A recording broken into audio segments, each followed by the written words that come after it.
Propose பண்ணுறப்ப reject பண்ணிடுவாங்களோன்னு பயம். அவங்க நெருக்கமானதுக்கப்புறம் எங்கே இழந்துடுவோமோன்னு பயம். நம்ம நேசிக்கிறவங்க தூரத்தில் இருந்தா எப்படி இருக்காங்களோன்ற பயம். உண்மை சொல்லணும்னா பயம் இருந்தா காதல் இருக்குன்னு அர்த்தம். ப்ரப்போஸ் பண்ணுறப்ப ரிஜெக்ட் பண்ணிடுவாங்களோன்னு பயம். அவங்க நெருக்கமானதுக்கப்புறம் எங்கே இழந்துடுவோமோன்னு பயம். நம்ம நேசிக்கிறவங்க தூரத்தில் இருந்தா எப்படி இருக்காங்களோன்ற பயம். உண்மை சொல்லணும்னா பயம் இருந்தா காதல் இருக்குன்னு அர்த்தம். ப்ரப்போஸ் பண்ணுறப்ப ரிஜெக்ட் பண்ணிடுவாங்களோன்னு பயம். அவங்க நெருக்கமானதுக்கப்புறம் எங்கே இழந்துடுவோமோன்னு பயம்.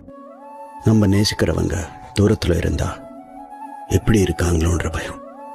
உண்மை சொல்லணும்னா பயம் இருந்தா காதல் இருக்குன்னு அர்த்தம். ப்ரப்போஸ் பண்ணுறப்ப ரிஜெக்ட் பண்ணிடுவாங்களோன்னு பயம். அவங்க நெருக்கமானதுக்கப்புறம் எங்கே இழந்துடுவோமோன்னு பயம். நம்ம நேசிக்கிறவங்க